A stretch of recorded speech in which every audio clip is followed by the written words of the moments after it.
भक्त बाबा के द्वार से आशा टूट गए, पजियार बाबा के द्वार से आशा टूट गए, ओझा वैद्य के द्वार से आशा टूट गए। हीरा मोती वाला फिर घूर के घर चल धार के उसार पे हीरा मोती वाला जाकर सिर बजार आना से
पसार पर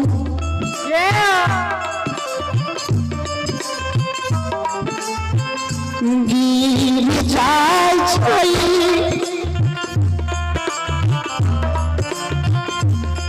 सिर के हीरा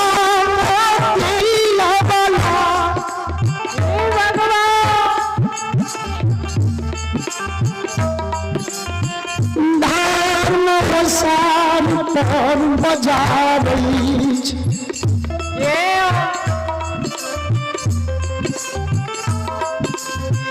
एक से हीरा मोती के गिर भगवान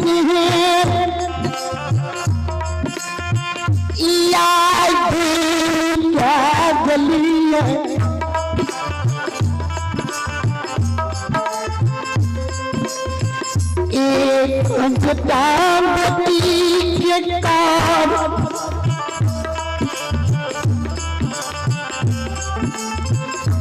गाँव समाज के माता सो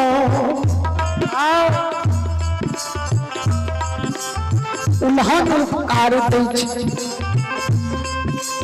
बझनिया कहै छै अलछहिया कहै छै कलंकिनी कहै छै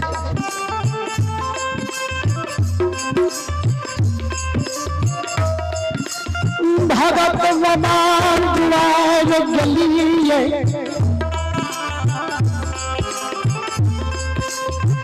ओहो यही बाधी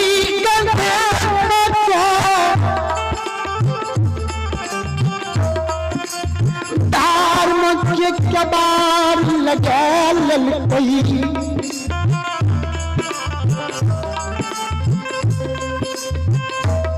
केतना चिल्लिए केतना सीर के पटकलिए इको बीर भक्त बाबा ने कहल के ही हीरा मोती अपना किया काम छोड़ो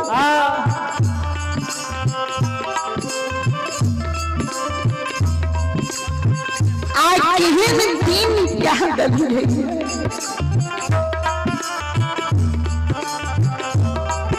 बजियार के द्वार पर गेलिए ओ टानी कहल के जा तोरा बेटा बेटी भेल छै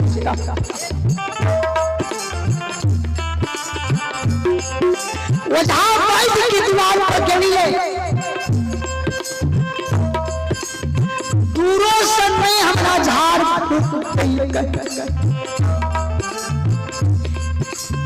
आज केहन दिन क्या गल हो जे एक बेटा बेटी खिकाव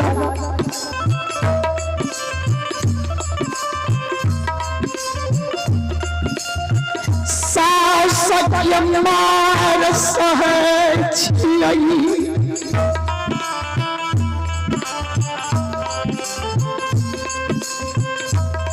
नमक मार सहै छियै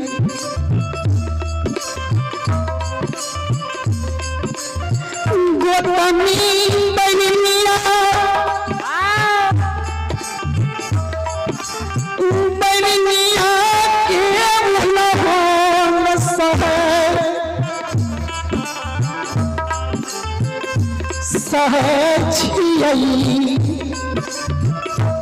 एक बेटा बेटी के कारण बुढ़िया सास नीक दिन उल्हन दै छै बाल झोटा पकड़ के मारे छै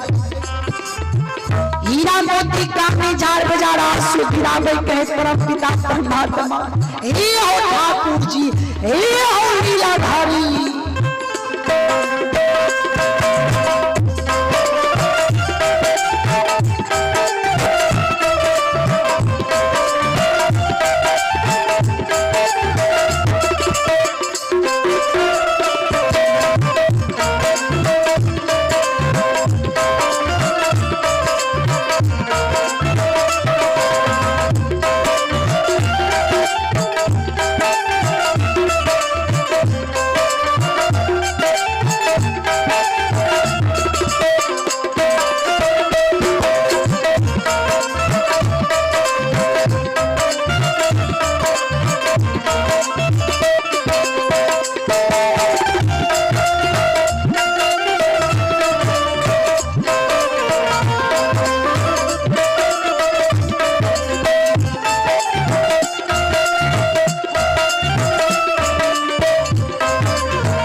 जी काने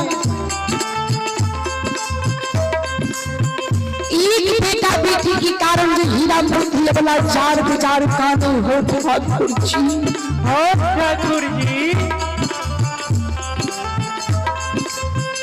हीरा मोती के कान पे हीरा मोती की बुढ़िया सास के कान में आवाज जाए हीरा मोती की सासू बेटी के आवाज दे बेटी ए दिया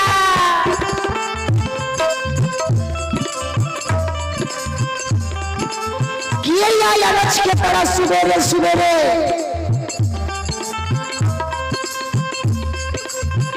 अलच की तरह